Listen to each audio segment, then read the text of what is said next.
Hi, everyone, and welcome to today's session, Building a Real-Time SQL Lakehouse on Databricks, ELT, CDC, and Scalable Ingestion. I'm Adrienne, your moderator, and we've designed this session especially to tackle your biggest challenges. So as evidenced by the polling results you see on the slide, 30% of our senior data engineers cite schema drift as their top bottleneck, while about 35% of analytics leaders face delays due to slow data availability. Now, a whopping 50% of cloud architects really struggle with hybrid system integration. And about 40% of our ETL ELT developers say they're most affected by transformation complexity and batch performance issues. Now, our data architects, as you can see, face challenges kind of across the board in real-time ingestion, hybrid integration, and balancing architecture resilience.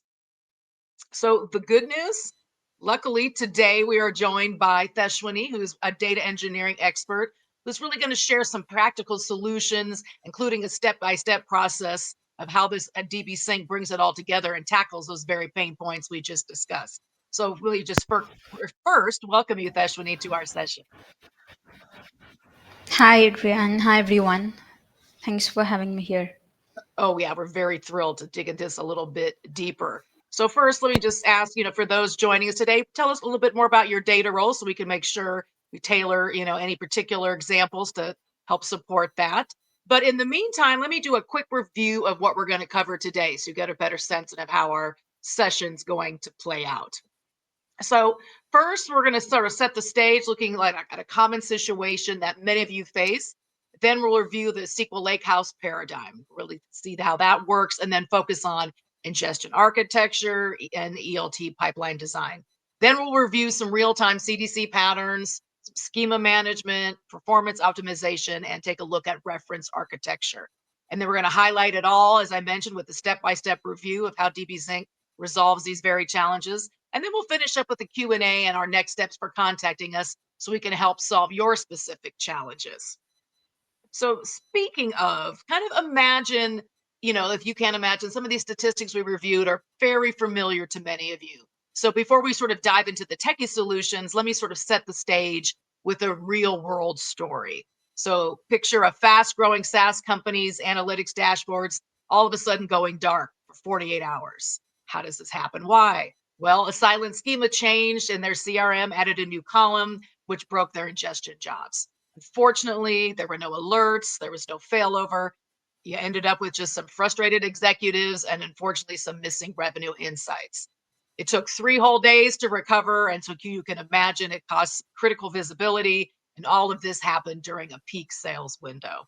Now, 58% of our data engineers face schema drift weekly, and about another 44% of our analyst leads say it disrupts their reporting SLA. So today we're going to show you how to avoid the type of nightmare we just discussed, because that story really highlights why resilient architectures really matter. So to kick things off, Theshwani, why don't you introduce us to the SQL Lakehouse and basically tell us how it sets the foundation for solving these very issues we're just talking about. Sure, Adrian. Thanks. And also, SQL Lakehouse will combine the flexibility of a data lake with reliability of the data warehouse. So this all powered by the SQL. With Delta Lake, Databricks SQL, and Unity Catalog, you can get the unified storage, compute, and governance. So, for data architects who face constant tension between batch and real time needs, with almost like 63% citing challenges between the two, right? So, this model simplifies your architecture and scales effortlessly. And to pick up an opening story, imagine it's you in the middle of the high stakes sales week, and suddenly your analytics dashboards go dark. So you face a silent schema change in your CRM, which quietly breaks your ingestion pipelines. So you haven't set up alerts, nor do you have a backup plan.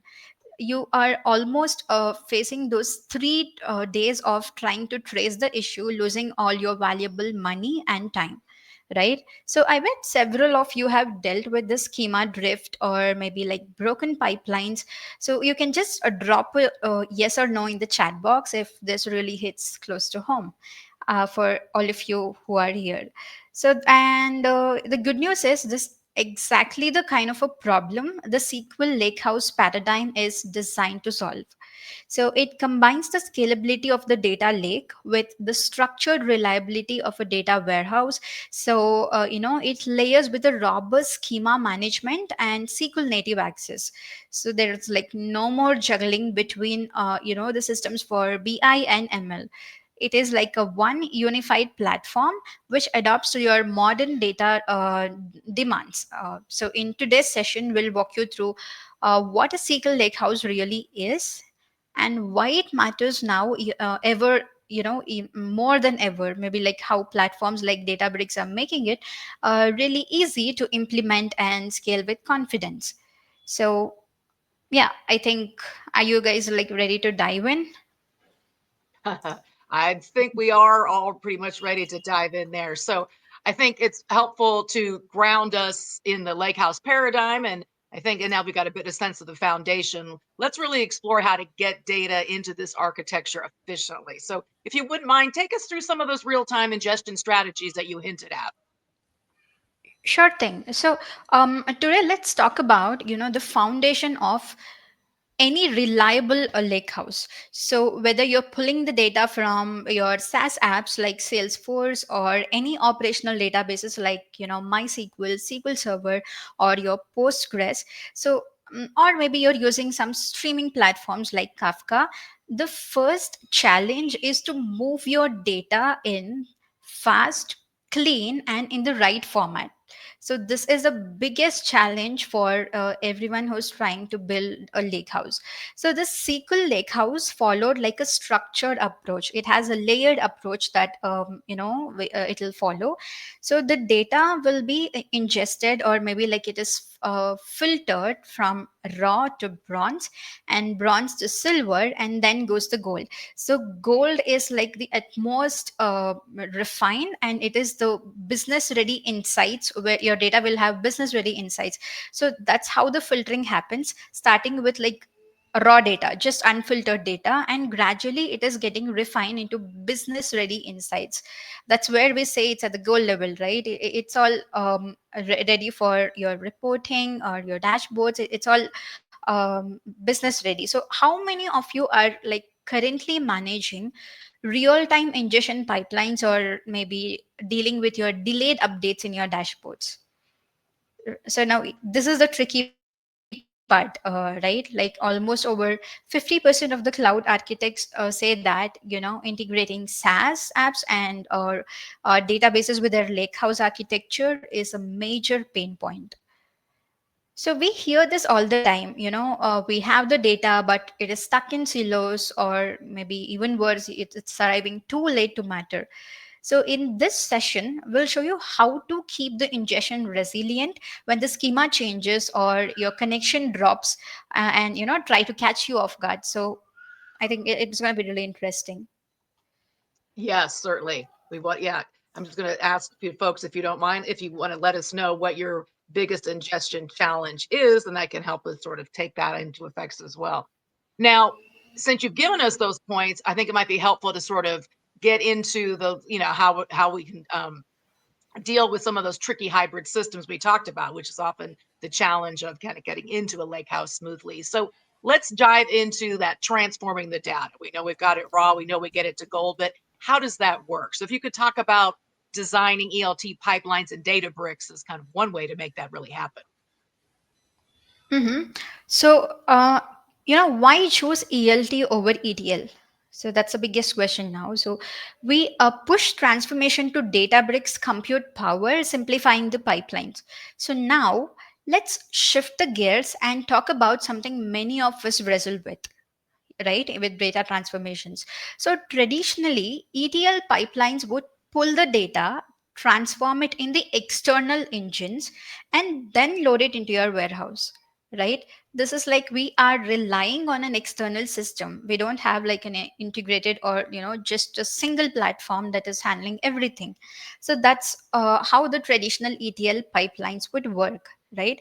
So, but with the Databricks, we flip the script and go ELT, that is, we are extracting, loading, and then transforming. So this is where the computer power lives.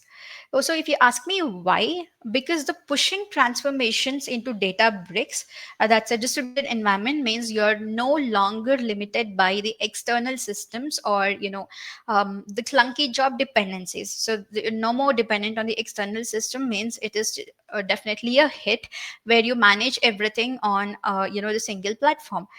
So, how many of you are still managing ETL with custom scripts or external tools? You can just feel free to drop a yes or no in the chat box. And yep. So, I'd like to talk a little bit of stat that might resonate here, right? Almost 40% of ETL or ELT developers struggle with complex transformations. So, especially, like handling nulls or, like I mentioned, the data which is arriving too late, or maybe writing multi level joins. So, in this session, we'll show how the SQL based pipeline with Databrick workflows make this challenges a little more easier to manage. It's more manageable. So, these pipelines are modular, trackable, and resilient. This is built for patterns for building clean, reliable, and scalable ELT pipelines. So maybe even ditch a few of your maintenance overheads that you are already facing. Yeah, I think everyone likes the idea of ditching a few headaches, that's for sure. So that, Yeah. yeah, so thank you for breaking that down, the ELT um, pipeline information for us. I think those tips are going to definitely help simplify some of these transformations we're talking about. Now, let's move into what we call sort of the exciting part, right? Working with real time data. So, if you wouldn't mind, if you'd walk us through change data capture patterns next, I think that'll really get us there. Sure thing, Adrian. So, if we have to talk about the change data capture, which we also just call CDC, right? The secret sauce behind enabling this real-time analytics without constantly reloading full data sets. So that's where the real thing we have to discuss today. So whether it's a new sales record in your CRM or a status update in your database, so CDC captures only the latest changes, as in any data added or like any data modified at your source will only be captured and pushed down the stream almost like instantly. You do not have to go manually intervene and wait for someone to go and run the source to DB, the incremental sync, and go back to your target and check if the databases are in sync. You don't have to do any of this because we have the star, that is CDC here, which is handling everything automatically, right? So I would like to mention a typical modern CDC architecture looks like this. Source to DB to Kafka to Delta Lake. So we can understand there is like adding tools like Debezium for change tracking and a Spark structured streaming for ingestion. So you've got a low latency pipeline ready for live dashboards and AI models. So, but here's the catch, like 35% of data engineers say that setting up CDC pipelines is one of their biggest headache, or maybe like I would call that's the biggest challenges that they're facing. So this almost this pipeline, or maybe the lake house that we are building, this almost eliminates the stale data by using the CDC and ensures your lake house stays fresh and query ready. So you don't have to worry about the modifications that had happened anytime. If you backdate it or back in time, there might be any number of modification. So the CDC is the best to use for any checkpointing and the performance tuning and error handling. So by the end of this segment, you'll have like a clear scalable pattern for real time CDC that you can start applying right away. So Yeah. CDC is definitely the start here. Yep. Yeah, you're right. I mean, I think that's what people want to hear. Not only like, what does this all mean, but more importantly, what can I start applying right away? So I'm Mhm. glad we're digging right in there. And I think that breakdown you gave us really helps us feel like real time analytics are achievable. Because sometimes, as we know, it doesn't always feel that way. Now, we talked about in our statistics that schema drift, particularly for our audiences, can really derail even the best pipelines, though. So let's sort of tackle that part next. How do we manage schema drift and ensure that our pipelines are resilient? Yeah, let's face it. So schema drift is a silent killer of the data pipelines, right? This is one of the like most unnoticed things that can happen in the architecture. So one small change that has happened in the schema would kind of collapse your entire architecture that is built.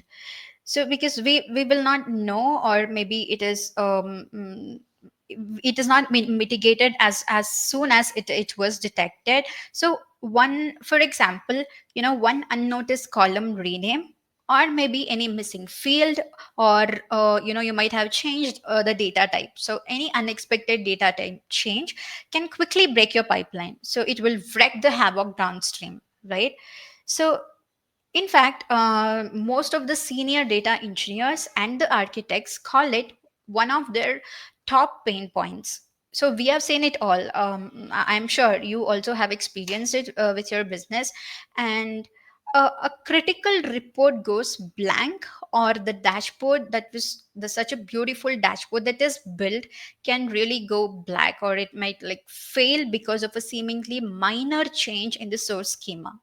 Because the schema mapping is one of the most important part with syncing or keeping the targets and source in sync, the databases in sync. So one small change can collapse your entire architecture, like I mentioned. So that's exactly why schema management and pipeline resilience are like non-negotiable in our modern lakehouse architecture. So there's Yeah. no second thought about it, and we have to manage the schema and reliable pipeline. Yeah, certainly. And I think as we asked, not only how often do you deal with it, but certainly whether it's a monthly, if it's weekly, maybe you don't deal with it yet, but you might. So let us know kind of where you stand in that area. Because I think, what, as we mentioned in the last example, what we're really trying to do is lay down some practical strategies, to keep our things in line, particularly keeping those schemas under control. So we now have got our pipelines resilient. So let's talk about making them both fast and cost effective, because it's great to have our tools, but if they don't work quickly and efficiently and they don't fit on our budgets, then we find ourselves at a whole new layer of issues. So, Theshwini, if you could take us through performance optimization and more importantly, cost control, how do those two work together? So this is something really all of us care about, right? This is something every team cares about. That is, the speed and the cost. It's like again one of the primary things that every business, or the customers or the company thinks of. So you've built your lake house, and your pipelines are flowing, and dashboards are beautiful and they're live, but suddenly the compute bill spikes, and the queries are slow to crawl. Sounds pretty much familiar, right? So you're not alone in this. Many analytic platform leads report that the operational overhead and the performance tuning take up like way too much time. So here's a quick question for the group here. Maybe like how many of you had to justify your Databricks cost to the leadership in like last few days, or maybe last 3 months? So we have to definitely justify the costs that is incurred whenever we use few instances, right? So definitely this is something that we need to care about, or maybe like every team cares about. So uh, there is a good news. Definitely there's a good news where there are like simple and high impact strategies to keep the performance sharp, and the costs are under control with these strategies. So the best practices that one can follow to cut down the costs, so we'll be discussing them. They're automatable, they're measurable, and proven to cut down on firefighting. So by the end of this segment, you'll walk away with the tactical ideas to make your lake house faster, leaner, and easier to operate. So Yeah. you don't have to be confused, and keep running your instances. You'll just shortly understand how we are using the tool in order to keep the source and targets in sync. And yeah, so let's see it. Yeah, I think you mentioned a couple of key things there. One, they're not manual. So, we know today is all about automation. We know how important it is to measure. Things have got to be, fine-tuned and understand how things are working out. And more importantly, being able to be proactive rather than reactive and having to constantly put out fires. So you've given us some really great tips right there just on keeping your costs down and more importantly, with that, your performance up. So I think now it's time to sort of see how these pieces come together. We've talked about all the bits, but let's kind of look at end-to-end reference architecture next, because that really shows, as we'll see on the diagram that you're going to discuss, how it all comes together. Sure. So let's tie it all together, like with a reference architecture. So we have been discussing about our building a SQL lake house on the Databricks. So for example, let's imagine you're thinking your Salesforce CRM and Workday into Databricks. So enabling the real-time SQL access across your business users, analysts, and the data scientists. So this architecture is a common requirement for the companies aiming to unify the operational and customer data into a single analytics layer. So for real-time ingestion from source system, like I mentioned, we are using the CDC, right, to stream updates from the Salesforce and Workday into Databricks Delta Lake. So this allows for a near instant access to the latest customer and employee records. So ELD pipelines don't require constant rebuilding. It will automatically update anything and everything that was modified on the source. So this flexibility to query raw or transform layered with SQL is one of the um, you know like we have like challenge we often hear from the data leaders as well, like who touched this table and when was this modified. So we have like multiple questions from the data leaders like this. So to talk about unity catalog here, unity catalog answers that with the full audit logs and access controls. So if you look at the audit logs, you'll be able to understand who changed what, who changed which table at what particular time, and also the access controls will allow who will have access to what particular data in your Databricks. So Unity Catalog helps you define your granular data access policies across the teams. It can also track lineage of data from the source to the dashboard. So to simplify the collaboration by maintaining one source of truth. So that's how the Unity catalogs helps you here. Whether it's analysts querying the Salesforce data in real time, or maybe the apps connecting through service portals, Databricks supports scoped access token and OAuth based integration. So since you have OAuth based integration, right, if your security team has ever blocked you from deploying a pipeline, due to this credential management concerns and all, here the tokenization really shines. It will help. Yeah. And mhm.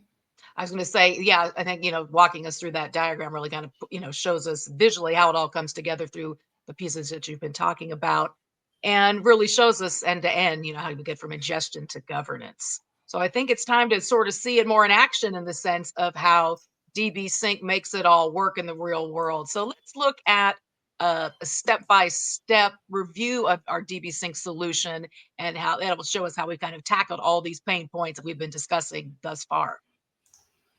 Sure thing. Let me quickly share my screen and window, and you should be able to see StreamYard. Okay.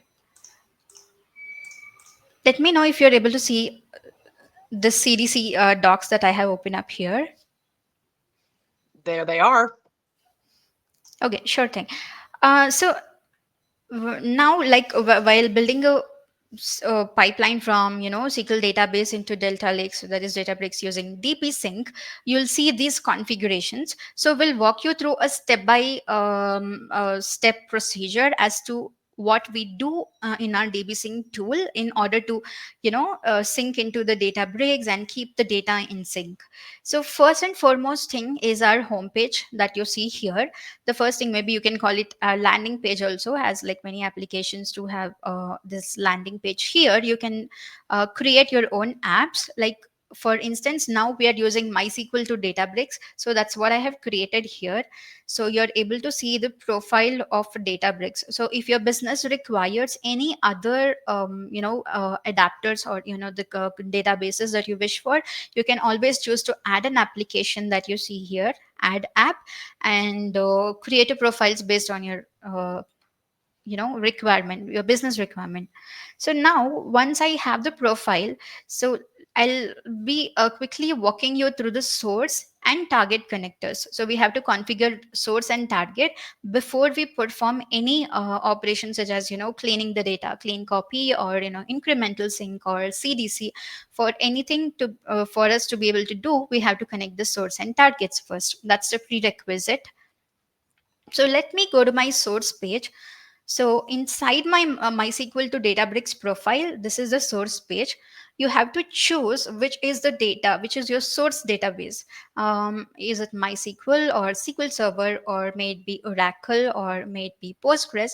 Based on whatever your interests are, you can go ahead and choose the type of the database, and just give all the basic config details here, like host, username, password, and the database that you're using to sync the data from source to the target.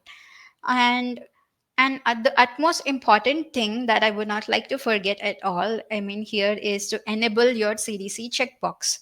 So without this checkbox, you'll never be able to, kind of run the CDC and pick up any last modified data from your source. So this is the enable CDC button that you see here. Once you enter everything and all the config details are there, you have to just go ahead and test our connection. It is as easy as that. You don't have to be a tech savvy in order to kind of go log into the tool, and it is all straight away. You'll understand the config details. So once you enter and you're set, the source connection is tested and the connection is established. So next, let's go to the target page, where this is my target page. If you just click on the target tab, you'll be navigated into this particular screen that you're seeing. So the type is, again, you have like multiple databases that is available for you to select based on whatever your business requirement is.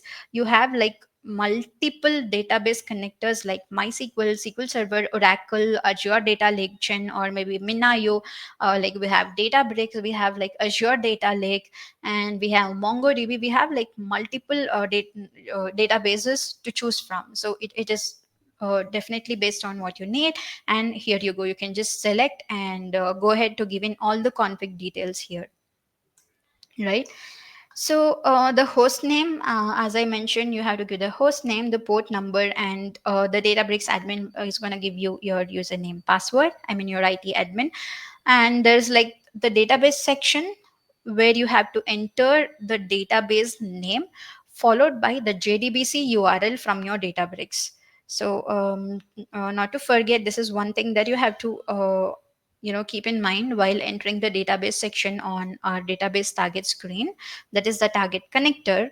You have to always find the JDBC URL on your Databricks account and just enter here and save the connection. So schema can be your default schema, or anything that you would be creating, the custom one, you can mention it here. And also the API access token.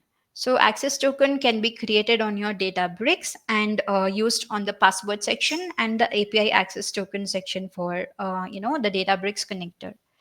So URL will be auto popped up after you enter all the details here. So next, as you see, the connection will be established if you click on test connection. So once your source and target connectors are configured, most of your job is already done. You don't have to worry about anything at all if these two steps are configured appropriately. So next, if we have to talk about schema mapping and handling, this is where all your source schema will be available leftmost corner of your tab, you might have any number of objects. So without license, we don't support all the objects. We support like maximum 3 objects with almost like 10,000 record count. So if you have a proper enterprise license, you can choose any number of objects that your business has, or you want to sync with the target, and then run a clean copy or incremental sync or the CDC based on what you need, right? So as you see, I have selected the 4 objects here. That is my account, opportunity, product, and my address. So your business might need different objects in sync. That's completely dependent on what you need. But this is where the source schema will appear, and for you to select what objects to sync from source to your target. So we have like many advanced settings available here. Like you see, there are options to include certain fields, there are options to exclude certain fields. Can you see available fields here that you see? So this arrow marks indicates that you could always exclude fields and include fields, and also there's advanced query filters that you can put in before you go for the sync. So we have like multiple advanced settings that is available, that we are uh, more than happy to kind of give you a full demo if you want us to. uh, Please do reach out to us. So at the end of the session, we'll be entering all the details, contact details, and so. And lastly, we also want to talk about where would you monitor the log, right? That's one of the most important thing. So DBSync, provides a pretty much straight approach. It is where the UI is very simple, where you can understand or monitor your change event flow. That is the last tab where you see as the log page. This is the log screen that you see. Anything and everything that is running will be available here on the logs page. So as you see, I have run a simple clean copy for just like one object, and also I have started the CDC here. So once you start the CDC, any changes that is made on your source object, right? So that will automatically run and reflect the data on your target screen. So that command and the progress and what was the start time and what was the end date and all those details will be available for you to see on the logs page, right? So I think you can just on 2 to 3 clicks after you configure your source target and just select the objects and enable the CDC, and you can just forget about your manual intervention. You can uh, just check the box and forget things. That's how easy it is to handle CDC in the DBSync. It will update any data that you have changed from source to target. That's how easy it is. And Yeah, I mean, what I is think more, yeah. no, I was going to say, I think you're exactly right. I think one point we really want to make is, and that you've been highlighting through showing us the step-by-step process, is everything is really pretty much put a little bit of information, but everything's just a click away.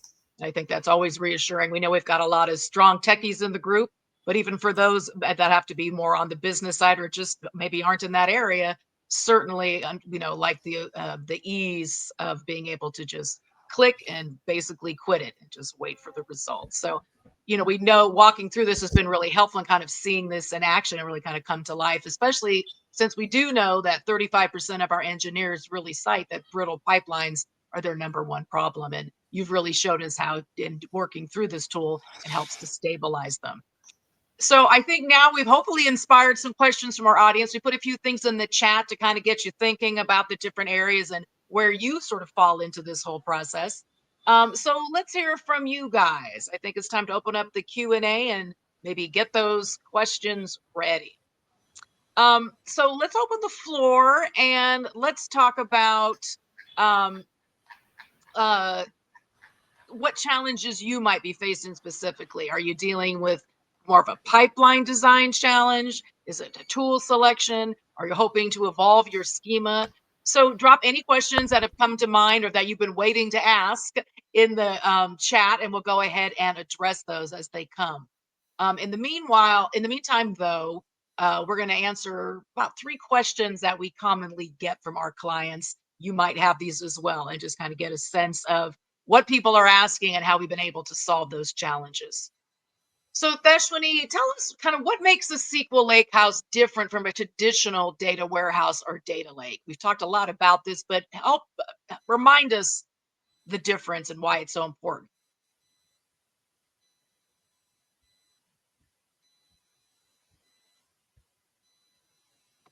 Oh,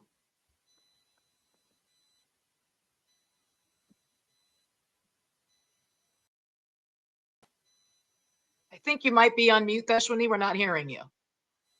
Oh, I'm so sorry. I'm so sorry. That's I was on okay. mute. No Okay, worries. Start again. my bad, my It's bad. a good answer, I So know. when we talk about SQL Lakehouse, right? So we want the data with flexibility and reliability of the data. So if I ever talk about the word data, right, it just can't be flexible for us to work with, and the data means it should always be reliable. If I'm handling, or if I'm just putting up a dashboard, or if I'm just creating a report, of course I would want an accurate data, right? I should be reliable on that data. I cannot be in doubt as to was it the latest data that I have queried, or was there any changes that made at some point. So we'll have like multiple questions, right, Adrian? So likewise, using this Delta Lake and Databricks SQL along with the Unity catalog, right? It offers the governance and simplifying architecture for the data architects and many business that needs it. So we need the data to be reliable. So unlike our traditional setups, this will support both batch time and real time workload seamlessly. That's why we want to kind of always choose the SQL Lake House, which combines the flexibility of the data lake along with the reliability of the data warehouse. Yeah, and I think that's important, as we mentioned, that 63% of our architects tell us they struggle with batch versus real-time balance. So this is an ideal solution to work through that. Now, Right. tell us some of the best practices then for optimizing Databricks performance and controlling costs. We talked about how important that factor is. So how do we do that? What are our best ways to get started? See, when we talk about performance, we always have to think about eliminating the operational overhead.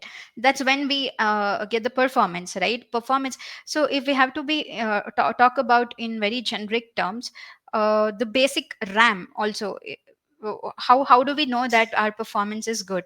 So when the data is being processed properly with the proper partitioning, I think we'll have the best performance. Likewise, here also with the data bricks, we have to have the proper partitioning and z ordering to boost this query speed.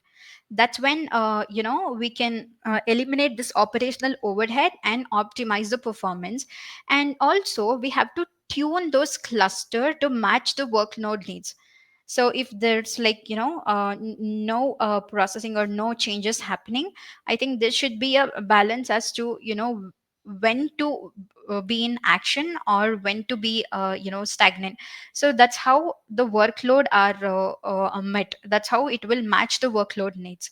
So you also have to monitor the resource usage with delta live tables, and Databricks cost dashboards to avoid bill shocks, balance performance, and cost effectively.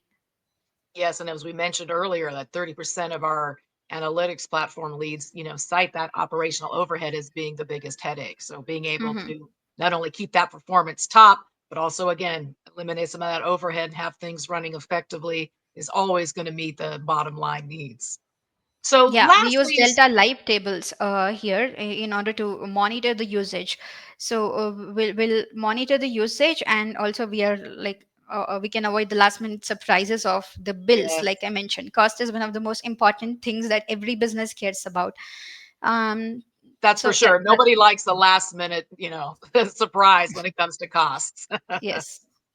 So tell us, lastly, as far as one of our, again, commonly asked questions, we went through looking at, the step-by-step process to give us a sense of how the tool works in real time, but just kind of remind us for those 35% of our engineers that are, that we talked about that are always sort of trying to tackle the brittle pipeline challenge.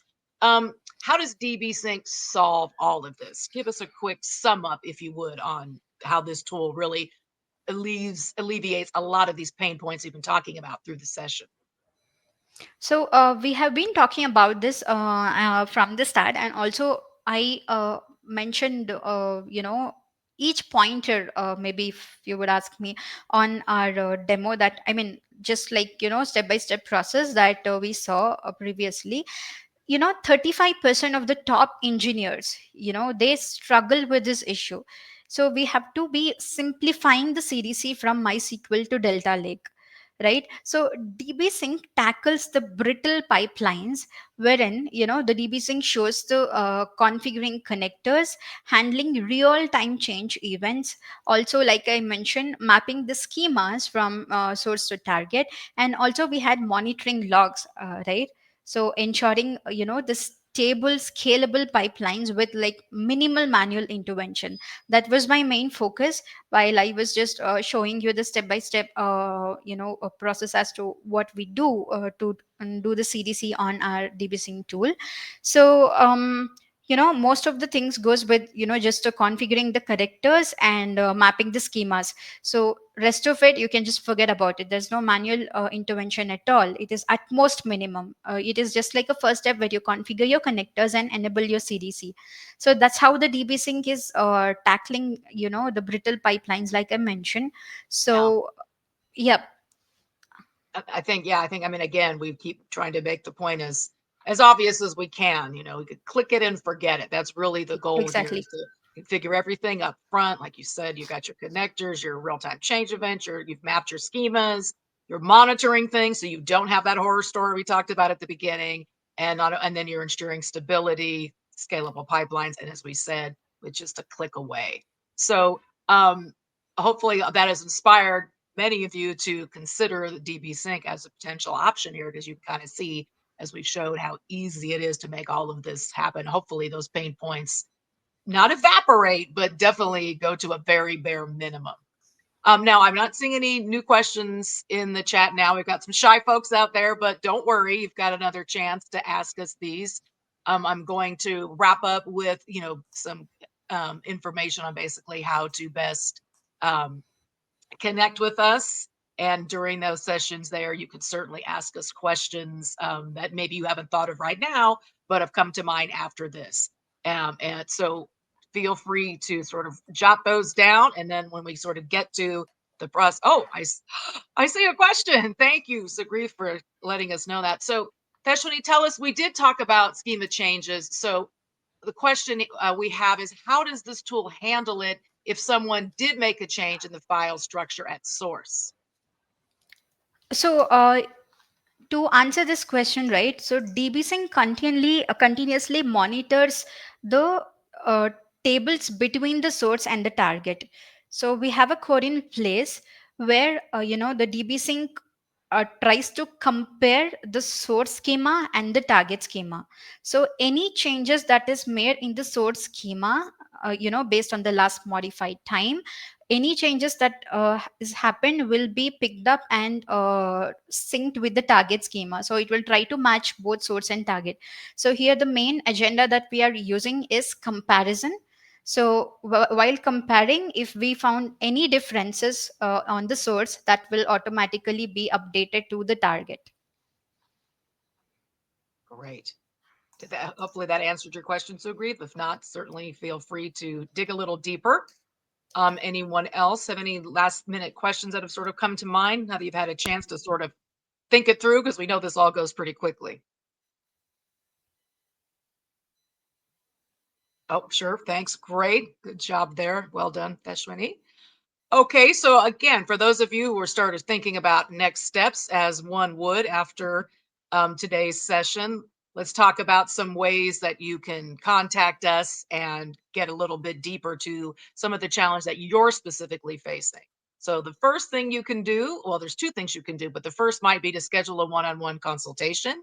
So you can just go to our website, my www.mybdsync.com, and then you can go to the product and SaaS replication, and you can schedule it there, or you could literally just reach out to us at our sales team. There's many ways to do that. Also, if you want to get your hands dirty from the start a little bit, you can try our 14-day free trial. And that also you can access that from our website at many different points. And it'll allow you to sort of, really fine tune it to some of the challenges you're looking at and see how this sort of plays out in that way. Also, you will receive a copy of this webinar right after we're done. So the good news is you don't have to worry about writing all this down. You'll have these links at your fingertips when you receive a copy of the webinar. There's also going to be a cheat sheet that we have that just sort of sums it up into a kind of a one-page quick reminder. So if you don't have time to go through all the slides, you certainly have something that reminds you what we've talked about, so you can go directly there. And also, we're going to be including a post-webinar survey. We definitely want to make sure we're hitting on the topics that you'd like and are interested in any areas of improvement. You'd like to see that we can make sure we're hitting your points very specifically. And one last thing, if you just want to know a little bit more about us, you can certainly check out our reviews on G2 and kind of see how some of our other clients have what they've worked with and how we've helped them to sort of solve their problems, make their dreams come true, if you will. So I want to thank all of you for joining us today. We really hope that you're leaving with some actionable strategies where you can really build, from and uh, help you to build that real-time SQL Lakehouse that we've been talking about. So keep an eye out, as we mentioned, for our recording in this survey. And you can also reach us if you need to at our website, or you could connect with us at LinkedIn. Many options. So do not hesitate to read out and ask us any questions. And I just want to also thank Veshwani so much for all of your expertise and really walking us through this process and providing such good tips and best practices that we can really take with us and move to the next level. No problem. Yes, thank you so much. And again, until we see you next time, everyone, before you, please don't hesitate to reach out. But until then, happy streaming. Bye, everyone. Thank you. Bye.